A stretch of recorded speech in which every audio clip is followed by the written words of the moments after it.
Então, nesse primeiro bloco, a gente vai apresentar o Apostila de Cinema para você, a Apostila de Cinema, porque a gente entende ser uma plataforma, e falar um pouco do que a gente já passou nesses primeiros 30 dias de site. Então, eu queria começar falando que, como o site Apostila de Cinema é uma ideia antiga, já de alguns anos minha, eu conversava muito com a Roberta ali, idos de 2017, 2018, né, Roberta? Exatamente. Sobre essa ideia de fazer uma página de convergência, que você conseguisse dialogar com todas essas plataformas hoje em dia de rede social e mídias de áudio, de vídeo. E então a apostila de cinema seria uma convergência em que seria a partir de um tema, ou semanal ou mensal, e com o passar do tempo, a gente foi conversando mais um pouco, acabou que de tanto a Roberta me aconselhar, ela acabou se tornando uma responsável pelo projeto, e a Roberta, com o passar do tempo, foi dando ideias que acabaram lapidando pelo menos um conceito inicial da apostila de cinema, que é o conceito que a gente se lançou, né, Roberta? Como que você definiria hoje a apostila de cinema para quem ainda não conhece o site ou a plataforma, quer ter mais informações? Como que você faria uma apresentação da apostila de cinema dos moldes dos primeiros 30 dias?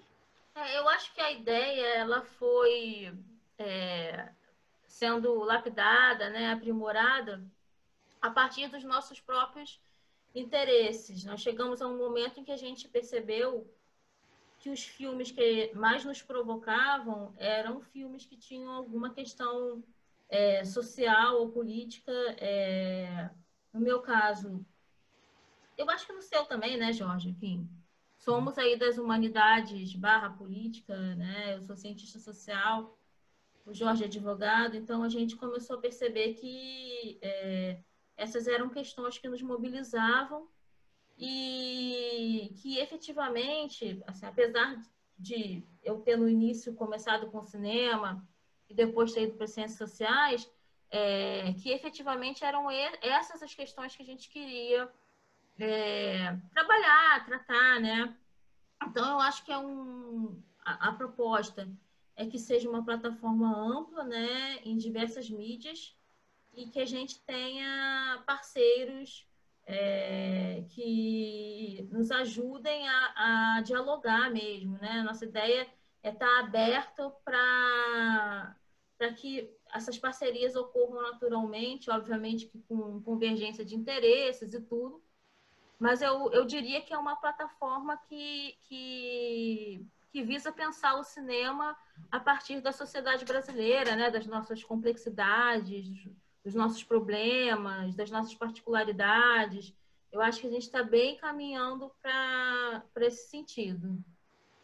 E acabou sendo um momento interessante para iniciar essa trajetória, porque a gente está num momento em que muitas pessoas estão isoladas socialmente, e o cinema como um formato presencial, aqueles grandes lançamentos de grandes filmes, eles simplesmente deixaram de existir, né, da noite para o dia. Então, naturalmente, as pessoas passaram a ter interesses ou por filmes mais antigos ou por filmes que estão sendo liberados gratuitamente, ou então que dialoguem com as coisas que a gente está passando agora, relativo à sociedade. Então, a gente acabou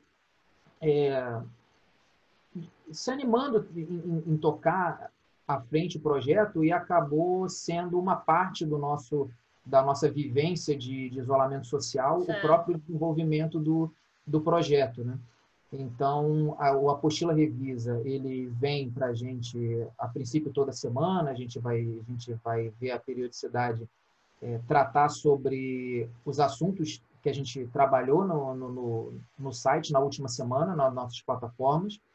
Então, nesse primeiro episódio, a gente vai falar do primeiro mês, porque foi um mês muito movimentado, mas eu queria também perguntar também, Roberta, como que afetou a sua rotina de isolamento essa preparação da apostila de cinema e o lançamento, como que isso veio para o seu dia a dia de isolamento social. A gente já está aí no 4º mês de isolamento social, quer dizer, a gente já estava muito tempo numa situação de confinamento, em que a gente pôde estudar, dialogar, se desesperar, tudo no mesmo dia. Então, como que a apostila ou ajudou, ou acrescentou, ou a sua vivência acrescentou a apostila para, nesse momento, ser tão chave esse momento, o site ter sido lançado? Eu acho assim, tem duas coisas que eu acho importante ser ditas. Uma é que eu estava na casa da minha mãe, né? Eu me desloquei, assim, já que a gente está se propondo também a nos mostrar e a mostrar os nossos os nossos interesses eles surgiram. Eu acho que essas experiências familiares e de alguma coisa, eu acho que nós dois temos uma relação com o cinema muito afetiva, né?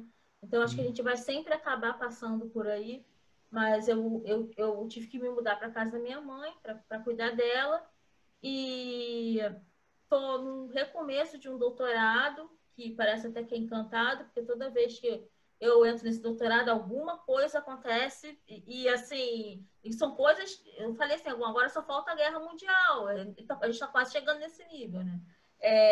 Então, a minha maneira de lidar com a quarentena foi produzindo, né? Seja produzindo conteúdo para apostila, seja escrevendo artigo acadêmico ou tratando da minha bibliografia para tese. Eu acho que eu consegui bastante ficar tranquila na quarentena. E aí tem uma outra coisa, eu sou grupo de risco, a minha mãe é grupo de risco, então, assim, eu fiquei isolada mesmo. As 2 vezes que eu saí foi para ir ao médico, e hoje, anteontem, quando eu vim me mudar voltei para minha casa, eu falei, não, eu preciso comprar umas plantas, porque obviamente as minhas plantas morreram, já estava quase 4 meses na casa da minha mãe. Então, eu acho que a apostila, acho que tanto para o Jorge quanto para mim, essa ideia de falar sobre cinema, de estar mais próximo do cinema, é uma coisa que a gente já vem planejando há muito tempo, né? Assim, mesmo que não fossem os dois juntos, a gente queria, de alguma maneira, estar mais próximo do cinema. E foi ótimo poder ver filmes que eu possivelmente não veria em outras situações, porque foram liberados ou porque eu estava com tempo para fazer isso e estava disposta também a dar um gás aí nesse início, né? Eu acho que a gente conseguiu produzir bastante em um mês e com conteúdos muito distintos uns dos outros, né? A gente viu filmes, apesar da gente ter feito cobertura de alguns festivais, né? De uma maneira mais direta, a gente viu filmes muito diferentes uns dos outros, e acho que foi essencial para eu conseguir, assim, ficar tranquila mesmo, conseguir manter uma rotina, saber que eu ia escrever, parar em algum momento do dia para escrever sobre 1 ou 2 filmes. E a gente tem um acordo, assim, eu acho que é bem interessante o fato da gente ser amigo e conhecer bastante um do outro, porque a gente meio que separa as pautas. Então, assim, na verdade, o que vem para mim é o que eu gosto de fazer.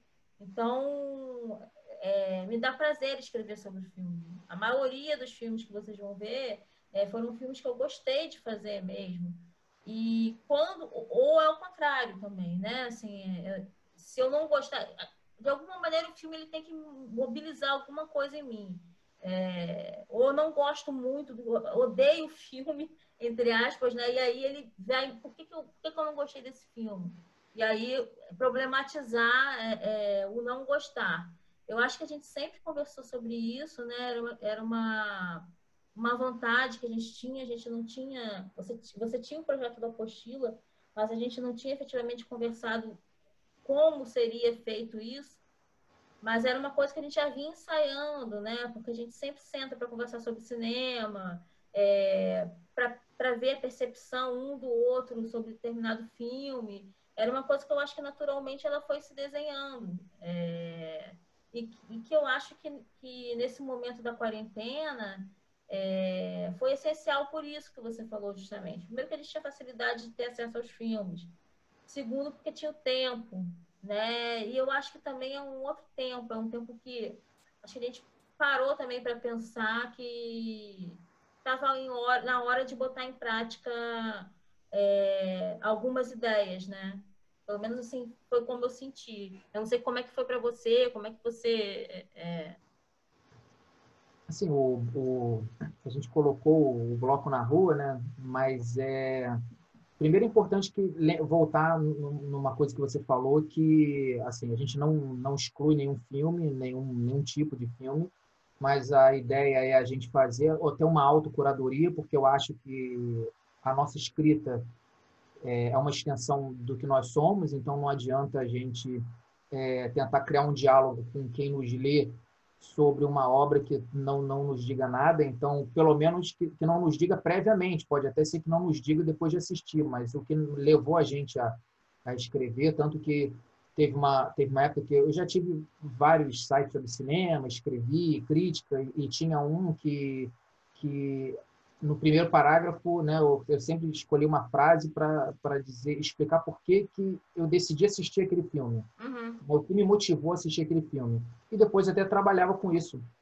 Mas sobre o isolamento, realmente eu tive várias fases nesse isolamento de reconfiguração da minha própria carreira, né, do meu próprio ofício como advogado. Foi uma coisa que teve que ser repensada por todo mundo, por toda a justiça. Teve um forte momento de adaptação, depois teve um forte momento de desespero, nervosismo, do que está acontecendo, as coisas foram ficando cada vez mais graves. Então, no início do isolamento, eu via muito filme, eu via uns 6 filmes, 8, eu tinha dia que eu via 8 filmes, mas não sei o quanto que, eu não escrevi sobre nenhum, mas eu não sei o quanto que aquilo me ajudou a desligar daquele desespero inicial. E depois de um tempo, eu não conseguia mais ver nenhum, ficava dias sem assistir nada. E aí eu comecei a ver que o meu horário que estava complicado, porque eu estava você fazendo aquele horário padrão de se acordar 8, 9 horas da manhã e dormir meia-noite, eu estava sendo bombardeado por notícia a todo instante, era Uhum. tudo urgente, né? Você abre um site de notícia para descansar um pouco, tomar um café, tem mais de 10 notícias urgentes, você, bom, eu vou fazer um horário alternativo em que eu já acorde com tudo que era de urgente já aconteceu, e aí a gente voltou a conversar sobre a apostila, e eu achei que era importante não só porque eu recuperei a vontade de escrever, de certa maneira, como é, me auxiliaria, de certa forma, a ter um ofício que primeiro começasse me ocupando o dia e depois que eu pudesse dizer o que eu queria dizer. E foi bom porque logo de início, logo nos primeiros dias, eu já, de passar daquela fase inicial de configurar as coisas e tudo, dentro do site, né, esteticamente, quando eu logo comecei a escrever, que a gente vai falar em outro bloco, que foi sobre a Mostra Lona, eu já vi que eu consegui, tinha muita coisa que eu queria dialogar com aquelas obras. Uhum. Então, foi logo de cara. Eu pensei que era uma coisa que eu ia recuperar ao longo das semanas, não sei, Mas já mas voltou. foi logo de cara. E aí, a gente falou de curadoria, e aí eu lembrei da Nelly da Capela, É, da NC Curadorias. Ela foi uma das participantes a gente já fez algumas lives nesse primeiro mês. A gente vai fazer, nesse Apostila Revisa, 4 blocos, né? Nossa ideia é fazer de 2 a 3 no nosso programa semanal, mas a gente vai fazer um programa um pouco mais extenso nesse primeiro, porque vai passar por um mês de apostila. Então, a gente tem algumas lives, algumas a gente não conseguiu disponibilizar.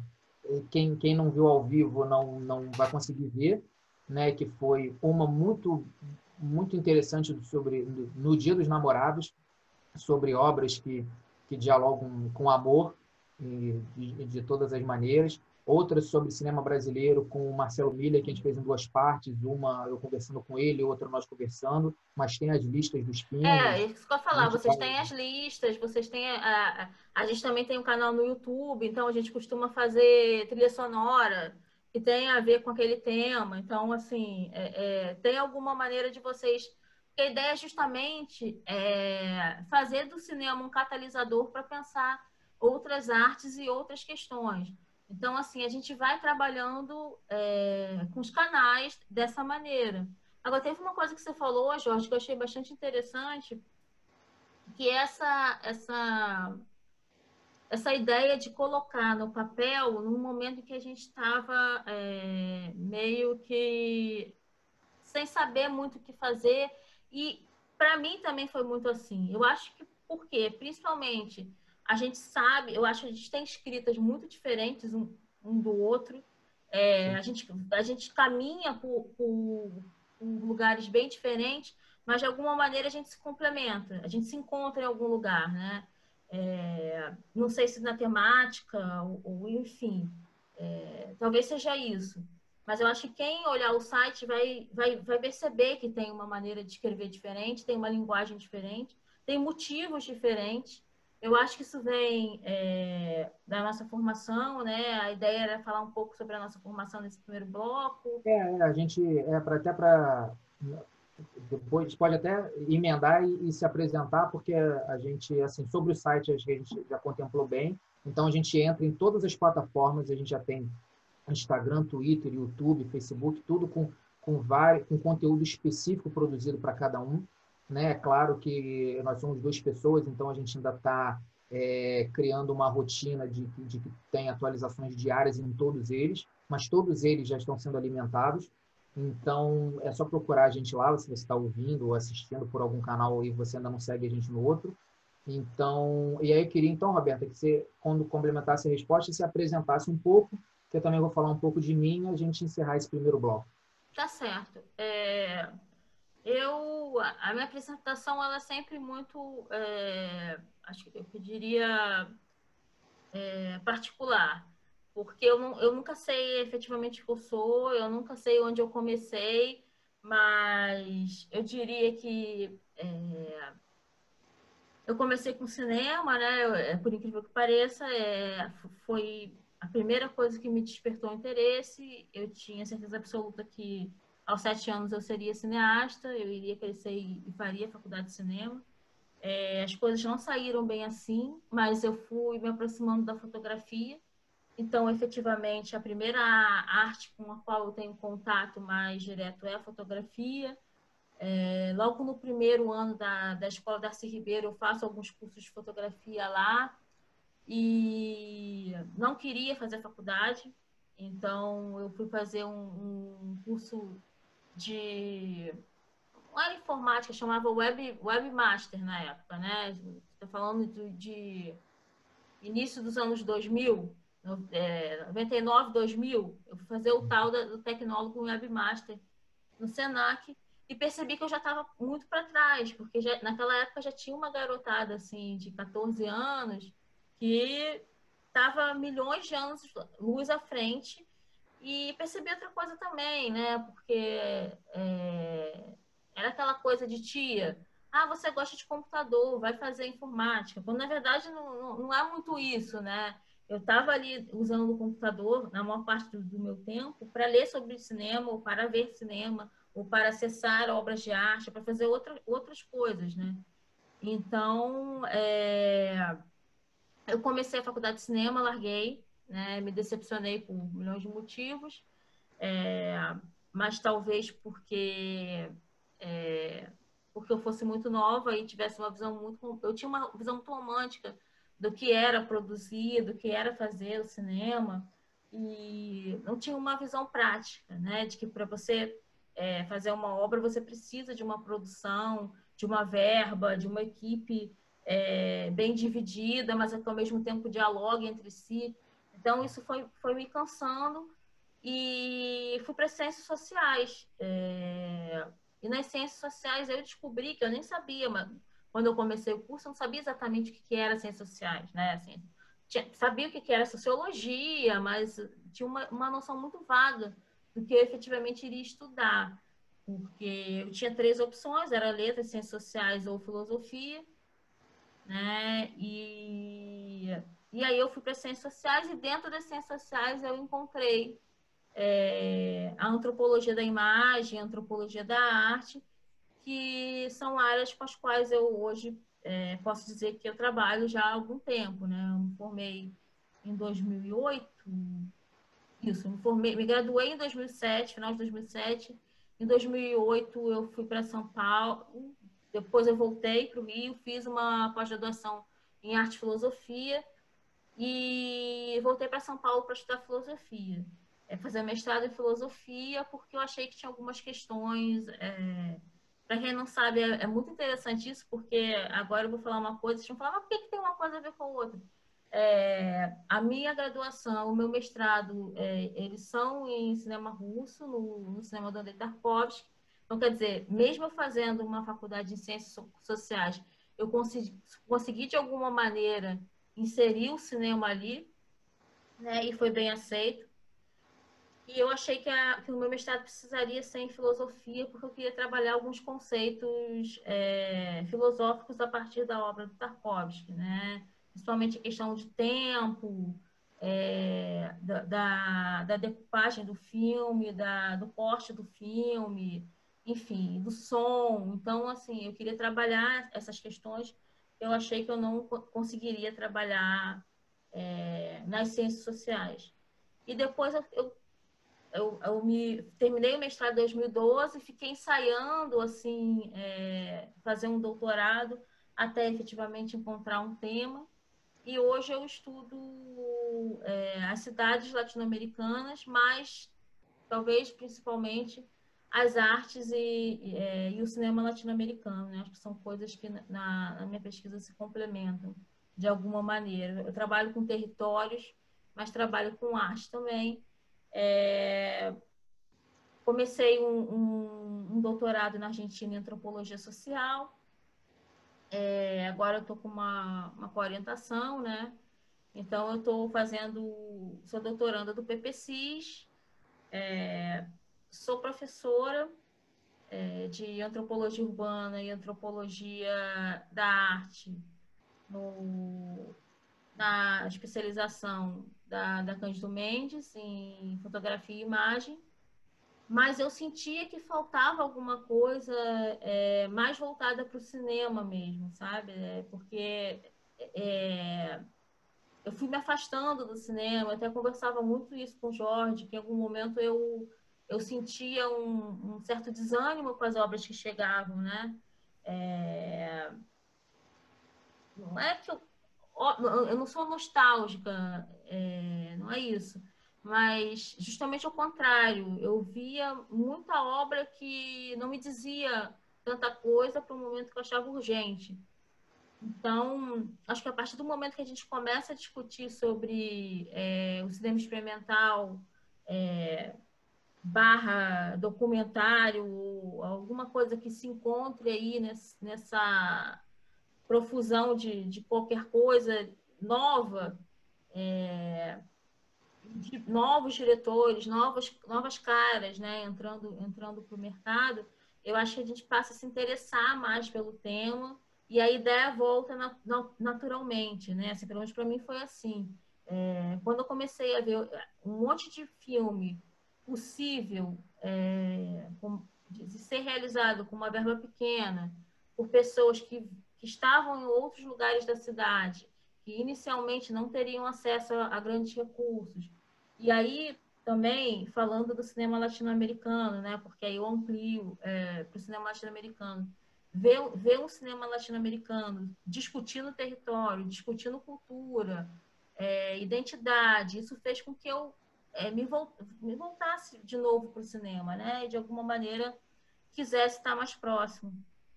Eu acho que aí os nossos tempos, eles finalmente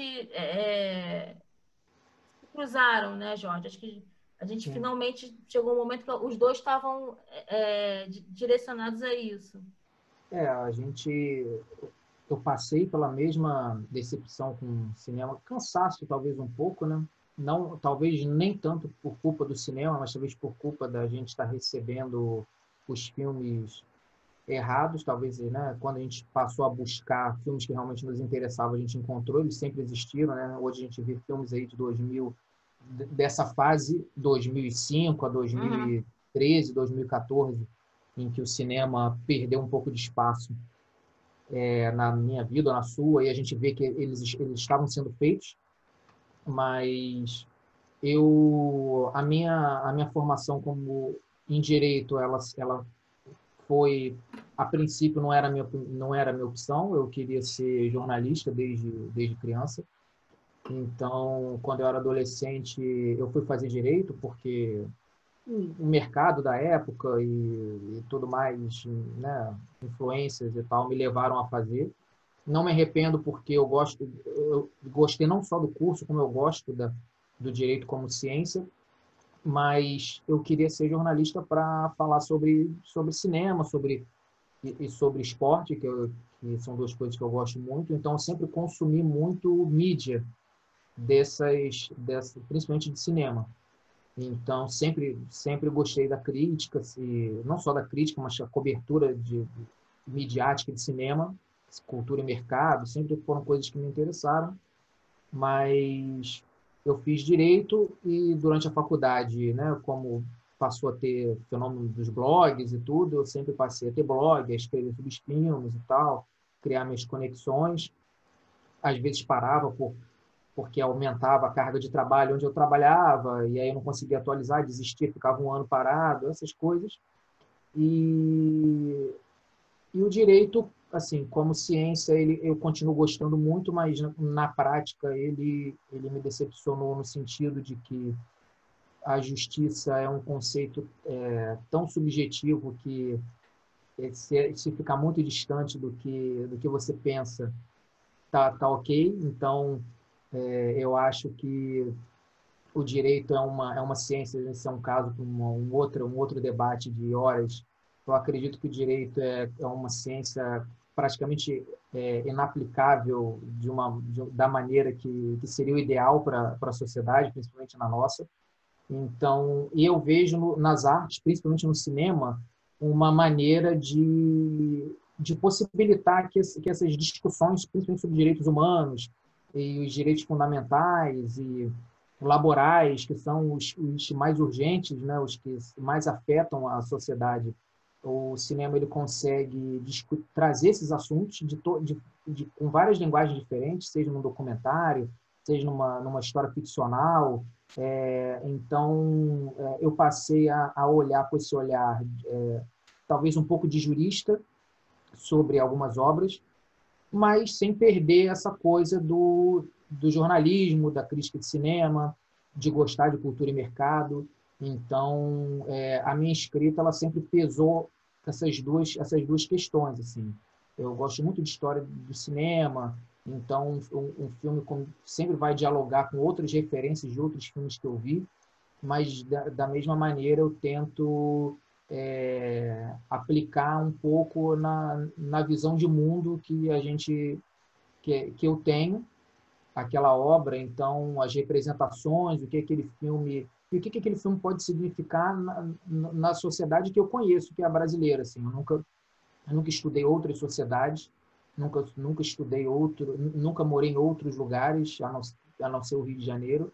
Então eu consigo aplicar nesse mundo, mas eu gosto de tentar encontrar em qualquer obra o que ela pode dialogar comigo como pessoa, né? A crítica sempre uma coisa pessoal, mas também com a sociedade que eu gostei de estudar lá na ciência do direito, lá na sociologia, da filosofia do direito, no direito penal como teoria, no direito civil de família como teoria, e que na prática a gente não consegue, como advogado, a gente tenta, de qualquer maneira, que a justiça seja feita, a gente convive com as injustiças, e, infelizmente, a gente às vezes coloca até em dúvida se o que a gente está fazendo naquele momento está promovendo a justiça ou está promovendo a injustiça, né? É um ofício que tem um debate ético muito grande, né?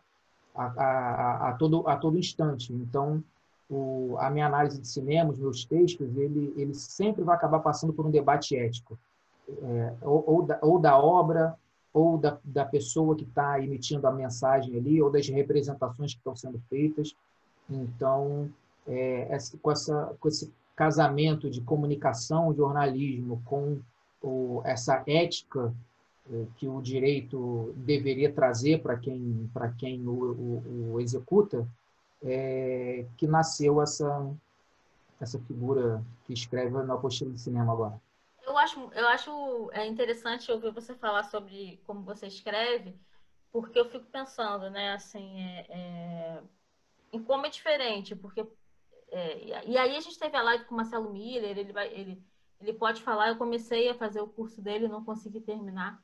Em determinado momento eu perguntei para ele por que os textos eram escritos em terceira pessoa e se seria um problema que eu escrevesse em primeira pessoa, porque como vocês vão ver, todos os meus textos, eles são muito...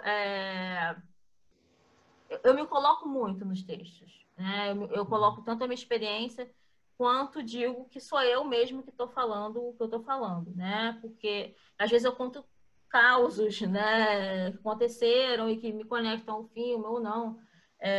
Então, eu acho que isso vem um pouco da antropologia, vem um pouco da minha experiência com diário de campo. Então, para mim, é muito esquisito escrever em terceira pessoa, principalmente quando eu falo de arte, e talvez porque eu tenho uma relação muito afetiva com o cinema.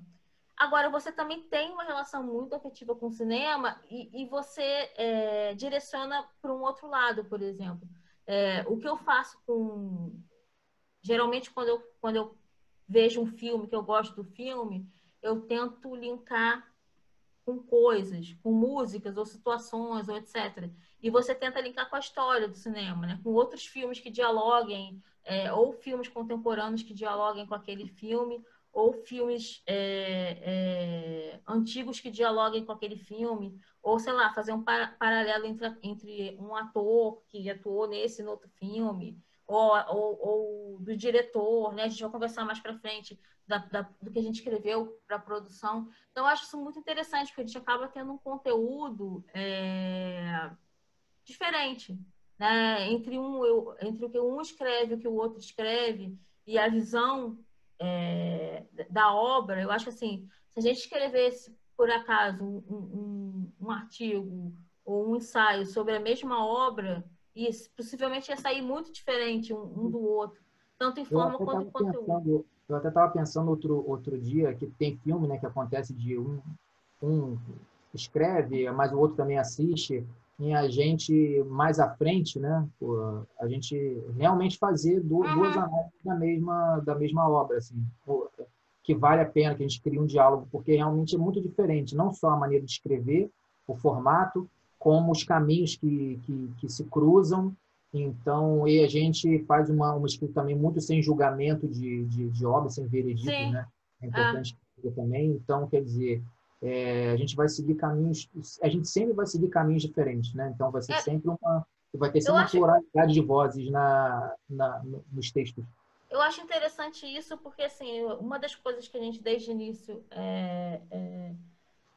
quis deixar evidente no site é que não existe julgamento de valor sobre as obras, né? Então, por exemplo, se eu acho que é muito complicado eu escrever sobre uma obra por algum motivo, eu falo, Jorge, talvez seja melhor você escrever, porque no momento eu não consigo depurar essa obra. Pode ser que daqui a alguns meses, algumas semanas, eu consiga. Mas como eu acho que é importante a gente não ter esse julgamento de valor, porque efetivamente eu acredito que as obras elas têm alguma coisa a dizer, mesmo que seja para a gente falar, olha,